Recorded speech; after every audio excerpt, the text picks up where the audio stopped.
everyone's still getting their food and getting their drinks, I'm just going to go ahead and get this started. So I'm Tina Kunik, I'm the CEO of WITS, so thank you to our volunteers for being in the room. Thank you to Debbie and Drinker, Biddle, and Reef for hosting us at their offices, and then also just for being very long-time volunteers and supporters of WITS over the years, working with Day Diego in one of our workplace mentoring programs. So thank you for the commitment to the students in our programs. We really appreciate all of you being here. We are going to be joined by our friends from Kids Like Us, which we're going to talk about the topic, Mirrors Matter. So Kids Like Us was started about 8 years ago by another close friend of WITS, Jane Fleming, who is now the Director of Literacy at Chicago Public Schools. So it's so great to be in our office down the street at the Literate Center, where we get to meet all of these like-minded individuals and these like-minded organizations who are all trying to drive literacy outcomes in Chicago Public Schools. So you guys are all part of that movement. So I'm going to read directly from this, just so I make sure I get everything correctly. So Draan received her Bachelor of Science degree in Electrical Engineering from Northwestern. After graduating, Dawn worked in the engineering field before teaching 7th grade.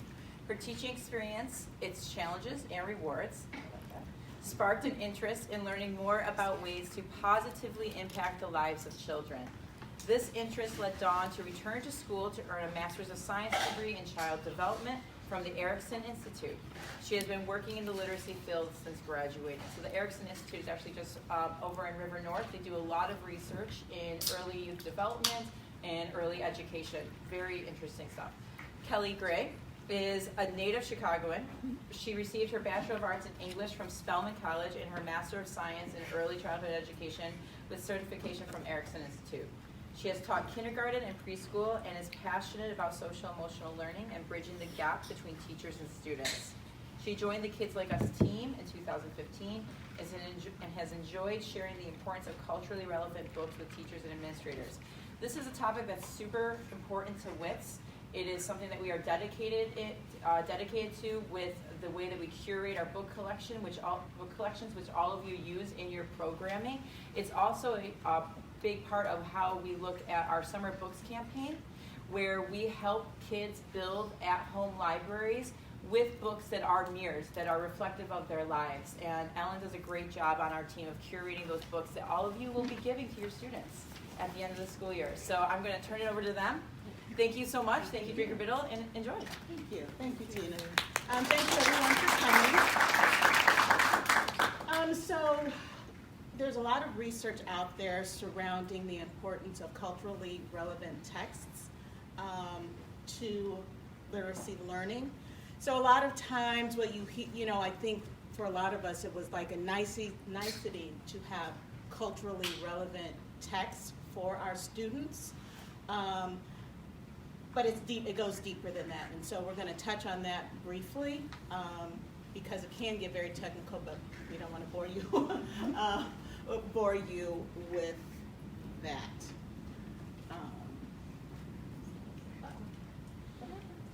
Where'd it go? Okay. So just quickly, as Tina said, Kids Like Us has been around about 8 years.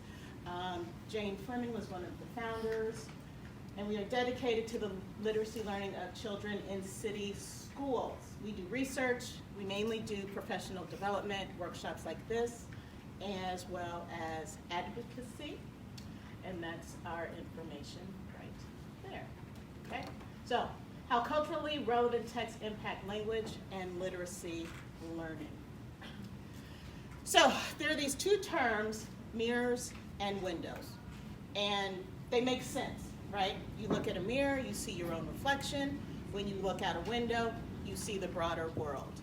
And so we really like to ask, what's the balance of mirrors and windows like in your collection, curriculum, classroom library, even your own personal library? As a parent, I have found, when my kids were younger, I found that we didn't have a lot of mirrors, or if we did have a lot of mirrors, they were historical fiction, which are great, but for, I would imagine, most of us, our students are in CPS in an urban environment. So if you look at our personal collection, Kids Like Us collection, we do have some historical fiction, but when it comes to literacy, you really want to engage the child. And sometimes historical fiction, unless it's that special child who really just loves history, that's not going to engage them.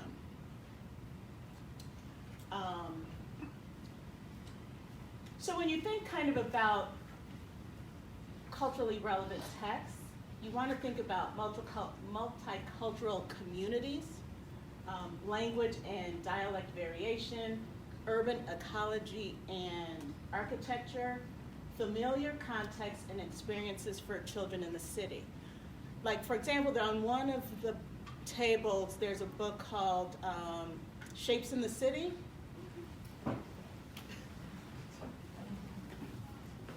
Which is an excellent book. It's kind of, thank you. So it's kind of a concept book, but at the same time, you are able to introduce a child to shapes, and as well as, is that the one that also highlights the falcon, the peregrine falcon? Yes. Right. So that's one of those books that talks about ecology that you wouldn't think would be available for a city environment. I'm going to skip that. So, cultural relevance, thinking broadly. Okay.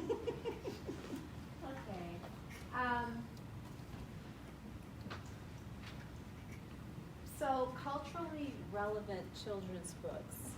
You know, often we think about the titles that we have in our classrooms, the titles that we have available, and they may have, they may be mirrors, but they may not be. So we're choosing books. We think about where children live, what their neighborhoods are like, who they spend time with, what their families are like, where they go to school, and basically what they're up to. Many titles, we have one teacher who talked to us about the titles in her classroom, and one title was about a child who lived in Africa, grew up in Africa, and she felt that this was a mirror, but it actually wasn't. It wasn't, and so we want to try to hit home. We want to try to really connect with the children. I'm just ready to talk about this slide forever. No, it goes with what you're talking about. Exactly. All right. So we want to try to really make that connection, and when we make that connection with the children, it helps them to relax. You know, we were talking about just before this started, when we were growing up, there weren't a lot of titles available. But times are so different now because the kids are under a lot of stress. The kids are under stress, the teachers are under stress, and so it's even more important now. I mean, we didn't have the internet. I'm not going to go on to my age, but whatever. And so it's really important to try to connect with the kids at that level where they can see themselves and they can feel like they can relate, and it helps with, of course, with the enthusiasm and wanting to read and also understanding. So this is an example of a multicultural book versus something that would be culturally relevant. And not to say that there is no room for the multicultural book, because that would be a window for children. And again, social-emotional learning is a really big topic right now, and it's so relevant and connected to literacy, because when children feel like they belong, like they're a part of a community, and like the people around them understand them and they can begin to understand others, then that's when true understanding happens, and you develop a love for, you're nurturing and fostering a love for learning and for reading. So culturally relevant means more mirrors. So what kind of helped kickstart, there are a couple of movements, if you want to call them that. We Need Diverse Books is a group of authors and publishers that have come together that are really seeking to get have more books published by people of color for students across the age range. The other movement is called Project Lit. It started in Nashville, and it is geared more towards, I would say, high school students than younger students. But what they do is they allow the students kind of to read through books and suggest books, and then they come up with a reading list. They are, the only way you can find out really about Project Lit is on Facebook. They don't have a website. So if you want more information, they're available on Facebook. We're not going to do a turn and talk, but just some ideas like what difference might these make, you know, as a mirror versus a window? Anyone? Go ahead. I guess it helps them establish self if they see characters that resemble themselves in their community. Yeah. And there's we're going to talk. Yeah, we talked about the big deal. So these are pictures of an urban setting. I want to say that they're taken from the West Side, and we do this exercise. It's like think about growing up on the West Side. You're 5 years old, and you're about to start kindergarten. You walk into a classroom, and there are these books. They're great books. There's nothing wrong with these books. They're very good books. But what if you came across this book, Hot City? So as you are going through Hot City, it has an urban landscape. It has a bus. And it's possible that the students that you work with may take the bus to school. Or even if they don't take the bus to school, they're very familiar with what a bus looks like. So again, they are able to bring in their knowledge to this book. Even if they can't read the book, they would be able to tell you a story, probably, about this book. Okay? And that's what I just said. So oral language, in language development, you develop oral language first, then you begin to read and write and all of that. But, so in emergent language, you're able to listen, retell the story, and now you begin to relate what you see on the page are really words, okay? So again, like I said, just given this page, they would be able to tell you some story, right? Like, oh, that looks like the number 9 bus that goes down Ashland, and you know, and every day I see Mrs. Jones when I'm on my way to school, you know, on this bus. And they might also say, yeah, and you know, as a kind of to further engagement, you might say, well, what's that thing on the side of the bus? You know, in this case, it's a dragon, but you know, they're used to seeing an advertisement maybe on the side of the bus. So, out on the street, the buses are huffing out dragon hot smoke. So now, as you know, they've kind of told their story, you now bring out what this story is about, and they're like, oh, I get it. So, again, here's this book, Hot City, not saying that the other books were bad, but now they're interested. So when a child's interested in something, what do? Right, they're engaged. It might be a book, it might be a puzzle, whatever it is, but when they really like something, they want to do it over and over and over. And that's what culturally relevant literature does. There's an interest there, there's a motivation, and therefore they're going to do it over and over again. And so it's that repetition that helps also to develop their literacy skills, their reading skills. So this is just a quick quote from a teacher. They're racing after the book that I just read.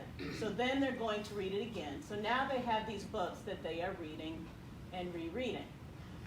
Quickly, I don't want to spend too much time on this either, but there was a story, Nino Conquers the World, and it's about a wrestler.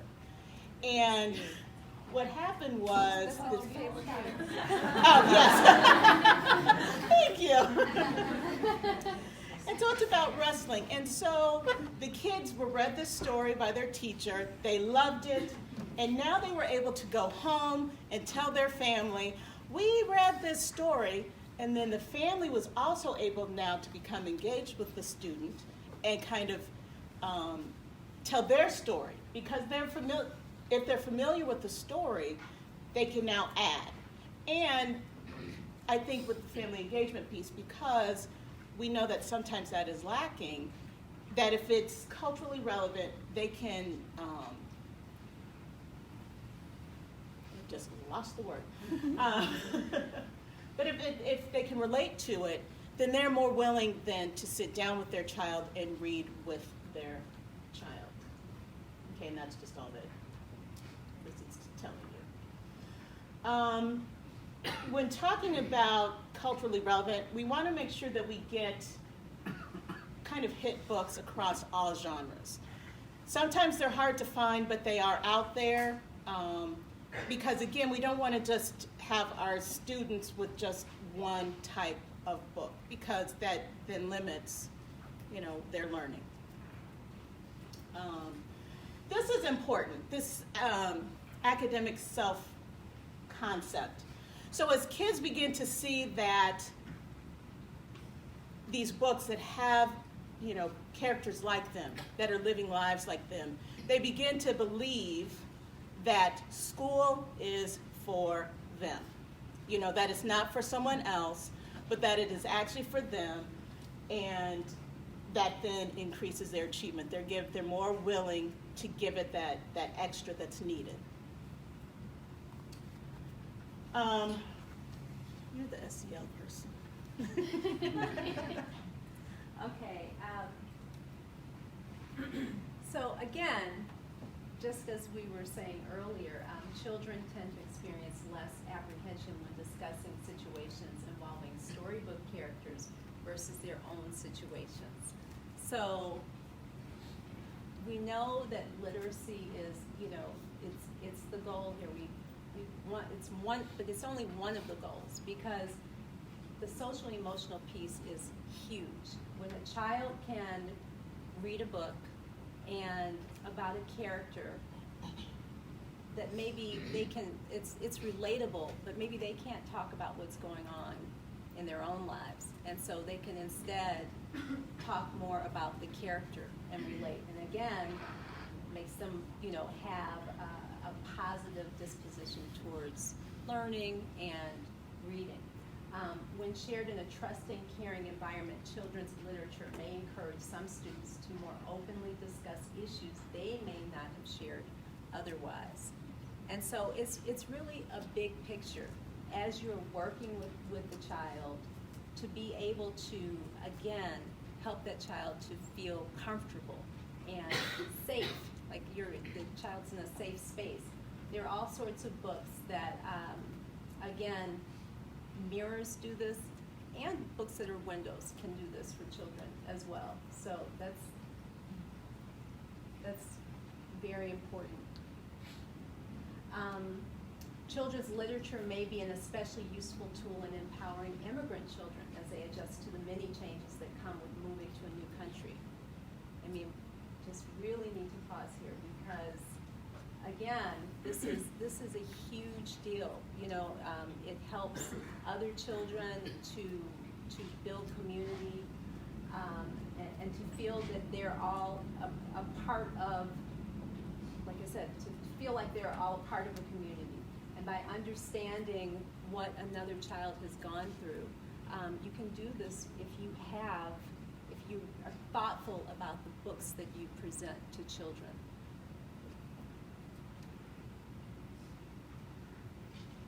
All right, so reading comprehension. Activation of prior knowledge using schema to support accuracy, fluency, and comprehension.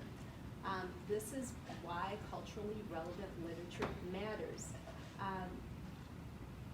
Activating prior knowledge, just like that, we just showed you the book Hot City.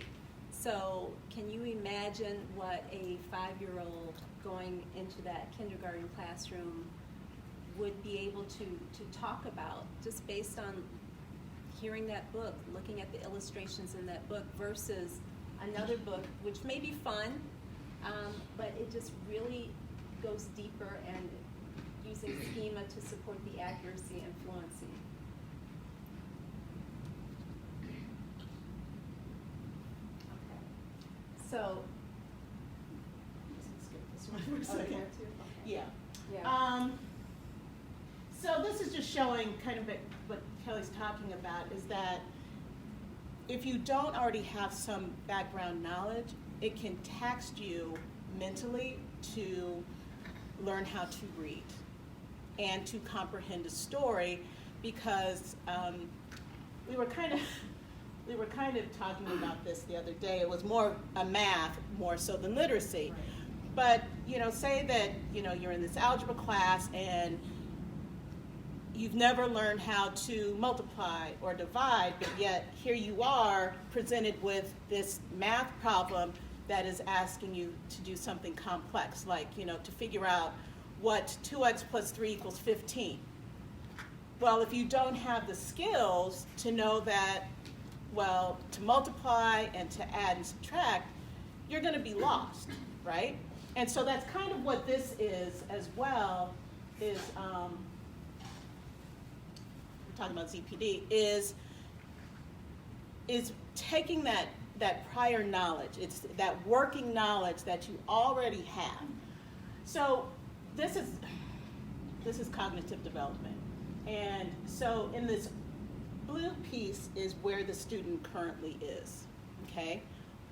They could just be learning how to read, they could already have some reading skills, and now you want to take them to a step further. So what you want to do is, if the child's already in this blue part, you kind of want to push them to the green part. You never want to push them to that red part, because if you push them too far beyond, they're going to become frustrated, they're going to shut down, and it's going to take a lot to get them back, to kind of pull them back. So you always just want to kind of take them that next step. So for example,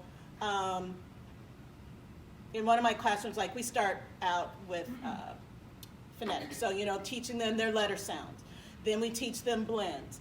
Then, we teach them, okay, so let's say the word is pan. So it's p, a, n, and then you blend it all together.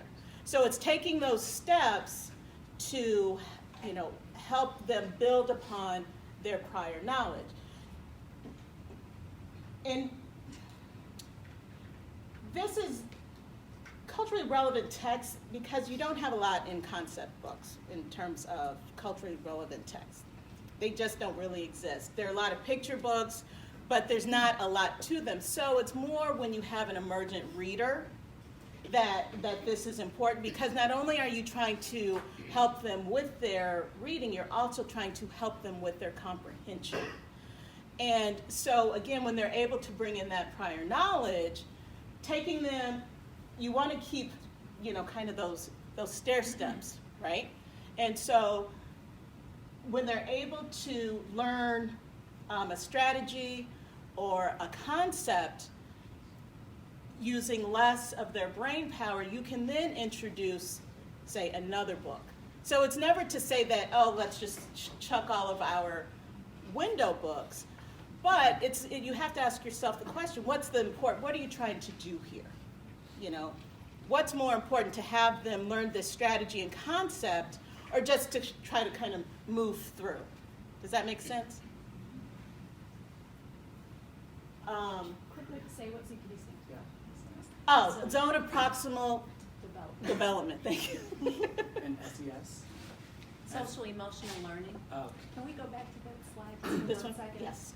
I know we're trying to go through several slides to make sure we get the information in here, but in terms of working with the zone of proximal development, this can happen in so many ways. Again, for the social emotional learning, so you start off where a child feels comfortable, and then as you present culturally relevant books, they start to feel a little more comfortable, and beyond reach at this point in time.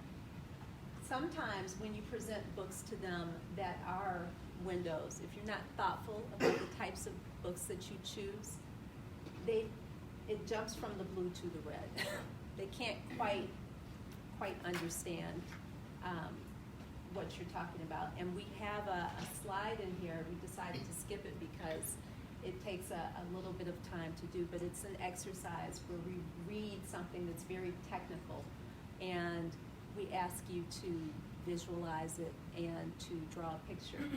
And most people don't know, unless you've been camping or honestly, John and I try to hand it off to each other to even read. Right, yeah. Because, Right, because it is very technical. Exactly. And when you draw this picture, a lot of people will draw this. Well, technically it's correct, but really, that's the tent in the back. Right. It has these multiple rooms, and you would only know this if this happened to be, a mirror for you. You would only know this. And I think this is such a great exercise, and even the math, what we talked about, for me, with my daughter, when she comes home with some of her math problems, I'm thinking, wow, okay, wait a minute. Started off in the blue, and now I'm feeling like, oh, can I help her? But it's very important to slowly move children in that way. And in this time when there's so much pressure for children to read, people feel like it's so important. And it is important, but there are some children, depending on what school system you're in, it's not a big deal if you're not reading in kindergarten. And those kids are able to still catch up, but the people are very thoughtful about the types of books that they present and the types of opportunities that they give the children to develop these critical thinking skills, to develop, they're able to tell you a story, and then that eventually translates, and they're on the same page with everyone else. So it's just all about being thoughtful and keeping in mind that you don't want to push them too far away from their zone of proximal development. And I like this. Much of the material presented in school strikes students as alien, if not pointless. Right? Because they just can't relate to it. So just quickly, we kind of try to make this connection that Bat loves the night. It's a story about a bat, and his adventure during the night. Great book, no problem with it. But for a student living in the city, they may not have ever seen a bat in person, if at all. And so what we would suggest is, how about let's start with Black Cat, because this is a story about a cat that is going through the city at night. Well, a child may not be out in the city at night, we hope not, but because they live in the city, they're familiar with the scenes in the book, and so now they are able to talk about this book as opposed to Bat Loves the Night, okay? And it's important to note that they're still learning the same skills, just in a different way. Owl Moon, great book. This. Yeah, with Lucy Calkins. So this is a book, and I personally love this book. But how many people here have ever been owling? I'm waiting, right? So, and think about our kids. The kids haven't been owling, and so, I mean, while it's a great book and she is beautifully written, and it is a great mentor text when you're teaching narratives, the leaving morning might be more relatable to them. And so what we're suggesting is not just tossing your owl moon, but maybe choosing a book that is a little more relatable to the kids. And then, so they're in their zone of proximal development, then you push them out to, okay, now let's read Owl Moon as another example. Oh, okay. Right, so this is first and then Owl Moon. Oh, no, I want to. Okay. So keep going. And the only reason I want to talk about this is because we've heard people say, well, my son learned how to read by this, in this case, dinosaurs. Well, most likely, the child has been exposed to dinosaurs pretty much all of his life. So for him to learn how to read, reading about dinosaurs is no big deal because, again, he has that prior knowledge. And he may be able to figure out, oh, that word up there is brontosaurus. He sees the picture, he knows what dinosaur that is. Now he can relate it to brontosaurus, and now he's made that connection. Well, a child who's not familiar with dinosaurs is like, I don't know what it is. Kind of like owling. Right, kind of like owling. So that's kind of our quick presentation. Are there any questions, comments? Yes, sir. My question is, I'm curious about any of the expertise you have on kind of the opposite effect of students in potentially like maybe affluent communities, white students who are reading texts that are windows to everyday people who do not share their background. Right. And what if there's like research that shows a link to having further understanding of diversity and things like that, or anything along those lines, right, of the effect of windows in this same way for students who maybe are used to seeing their representation in media all the time. Right.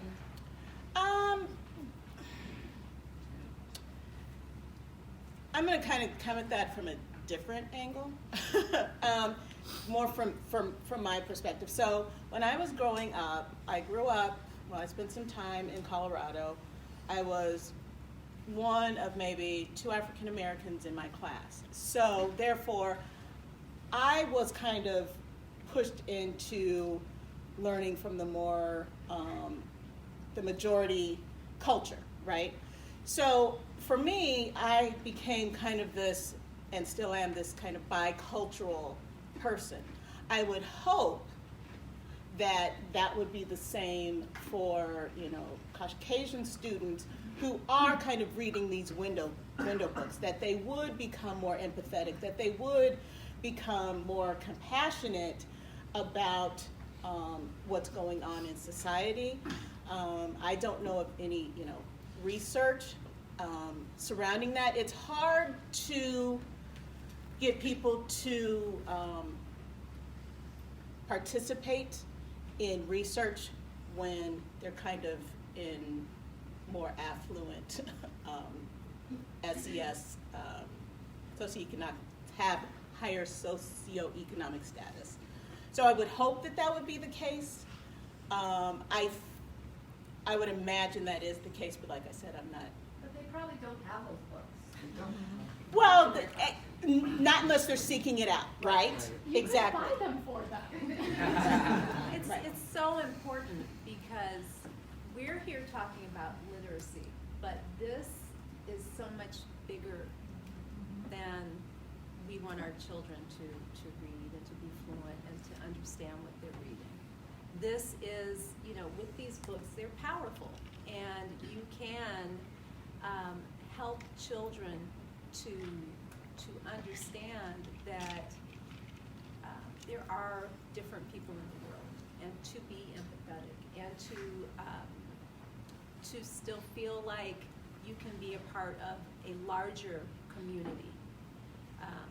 And so, you know, there's just, I don't know personally of research that's been done. I am going to that's a look good into question. that, and thank you for that. But it just, and another thing it does, you know, when I was growing up, I didn't really have many titles available, and so I loved to read Judy Blume. And what happened was I ended up finding something that was kind of relatable about the characters. The more I read, I realized, like, okay, well, maybe this isn't, and maybe that is, you know, hopefully that will happen as well. When you're reading Windows, you kind of understand, like, well, wait a minute, I like that too, or, you know, my family does that too.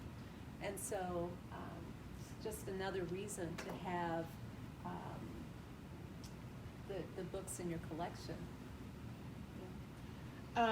Quickly, when we were talking about how books help allow children to talk about difficult subjects, it reminded me of a book, A Shelter in My Car. And it's just basically a story of, it's been a while since I've read it, but it's a young child, and I want to say their mother, and they're living and have been living in their car for some time. And it's just one of those, you know, again, that's definitely, any book is either a mirror or a window, right? And so that's one of those books that, regardless of the makeup of your class, you can use, right? Because again, it's to Kelly's point, learning to read is not just about learning how to read. There's so much more to it than that. It's about living, it's about life, it's about, you know, taking yourself on this adventure, or, you know, whatever it is, creating compassion and empathy. And so that's one of those books that you can use to breach, you know, a difficult subject about poverty, because it's all around us. You know, we can't avoid it. And even our students, some of them we may not know, but some of them may be living in poverty. And even if not, they may probably know someone or have a relative. So it's keeping that in mind as well, you know, when you're trying to decide and look at books, and kind of keeping the bigger picture overall. Yeah. You used to hear about something called the farm bias on, like, the Iowa Test of Basic Skills and the Prairie State and whatever, because they're designed for Midwestern kids, and so they were like, okay, Right. They all live on farms. Right. And then kids in Cook County would read a passage and be like, what's a combine? Right, Do you know if right. they made any, like, sort of progress Nope. in that area? No? Okay. No, I mean, Just curious. I haven't taken one of those in a long time. right, I haven't either, but, you know, you think about NWEA and the MAP tests and on all of these standardized tests, there's still this skew to them, you know, that they really don't take into account that, wait, there's a large swath of population that is taking this test, and so just give them one question about, you know, having to relate to a combine, you know, that's why it's hard for some students to take standardized tests, right? Because it's just like, I don't know what this is talking about. It's just like they're words on a page. They make, you know, I understand them, but really, I don't bring anything to it. You know, so sure, I can read this passage and probably, you know, take a good guess at an answer, but okay, but it's still hard, right?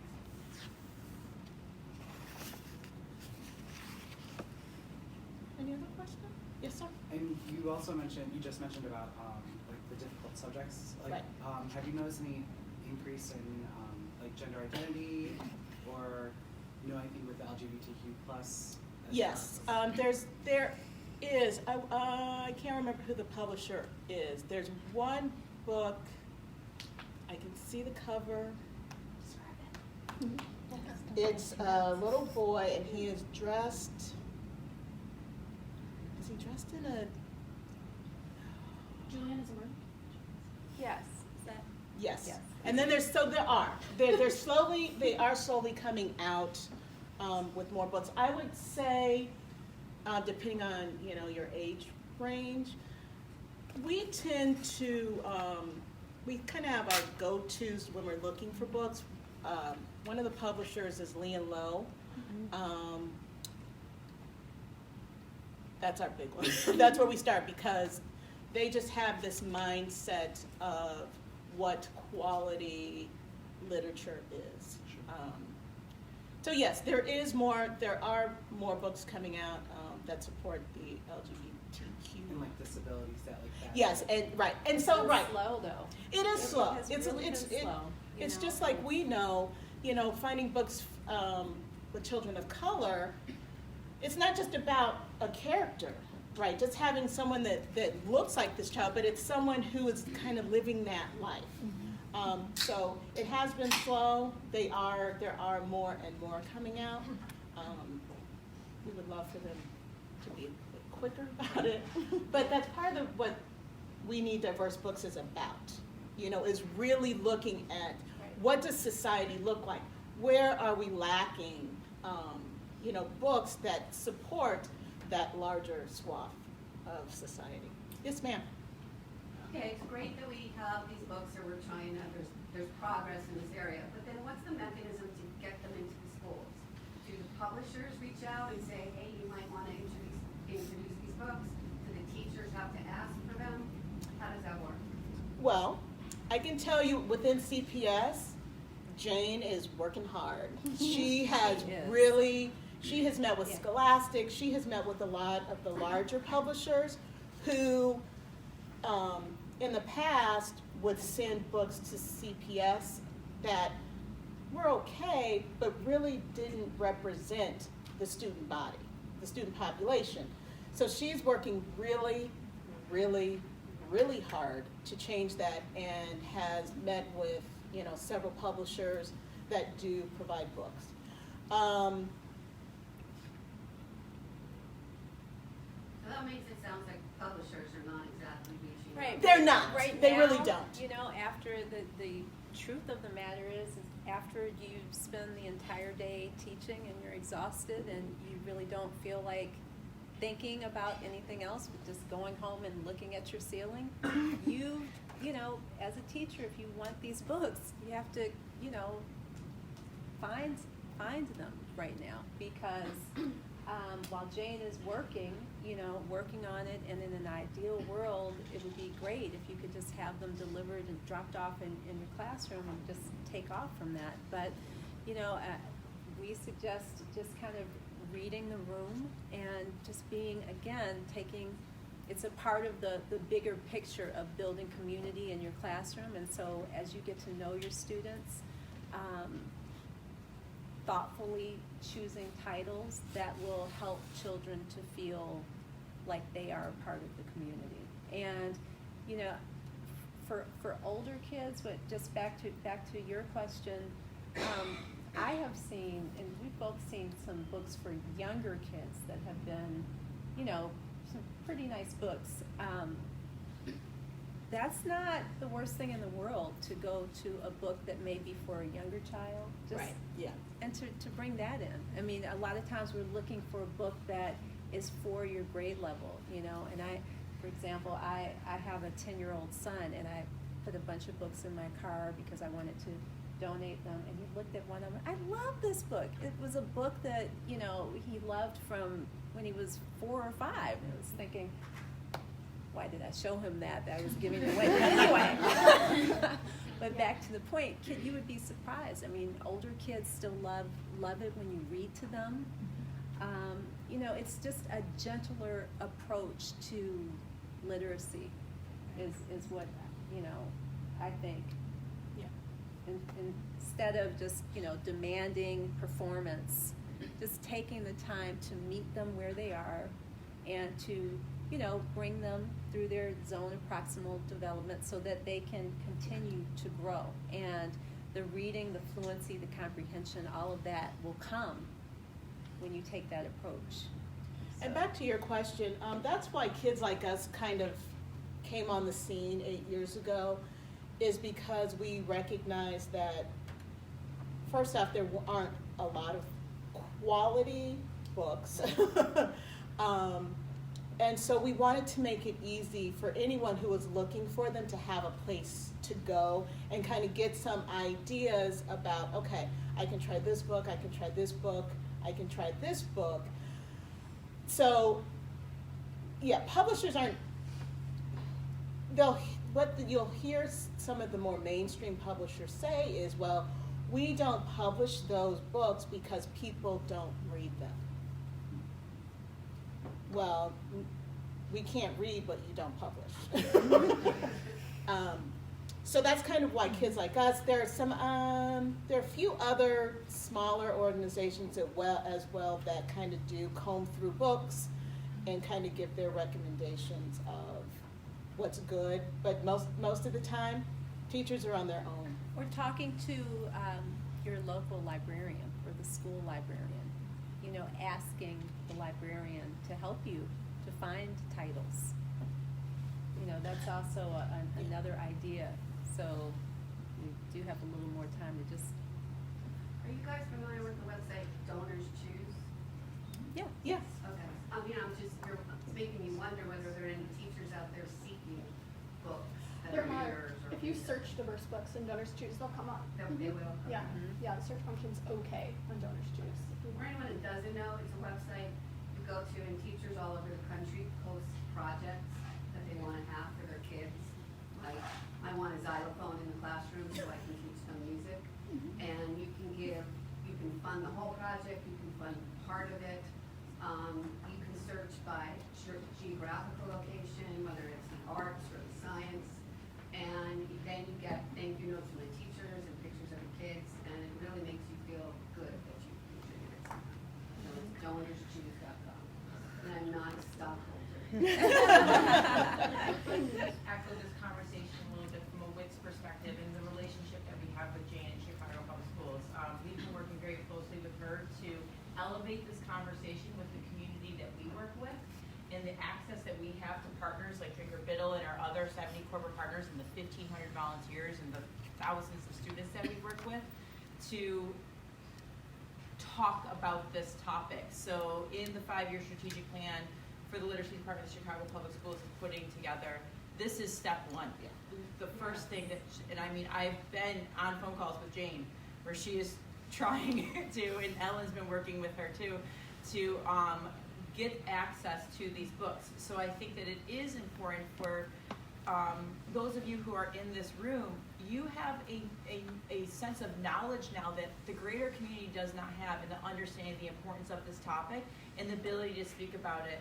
So similarly, as I mentioned earlier, WITS, what we do at WITS is we made this a tenet of our organization about 6 years ago, where we are hyper specific about the books that we give. So even to the point where we will oftentimes have people or organizations, and we always accept books. I'm not saying that we ain't taking books, but we will have them say, oh, we want to do a book drive for you. And it's just, like, oh, my kids are no longer reading these books. We take them and they're great additions to our library. What we really benefit from is it's driving people to our Amazon wish list, where we have curated this list of books that specifically speaks to our students and our diverse communities. We do the WITS Summer Books campaign, where we send these students home with books that are highly reflective of the lives that they live.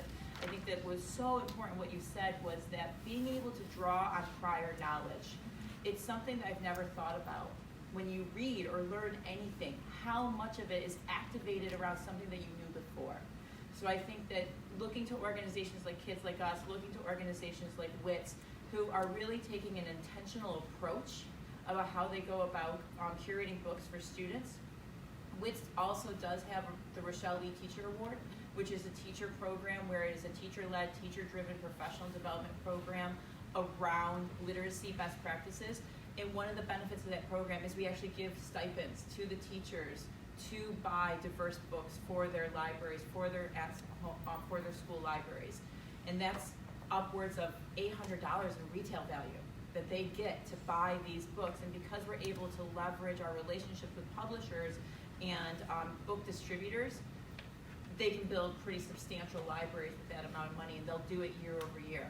So I would encourage, all of you in this room, is you've already taken the step by being WITS volunteer to understand the literacy landscape in Chicago and the opportunities that exist, and then you're sitting here in this room and you've learned another opportunity how you can influence and engage in the literacy landscape in Chicago.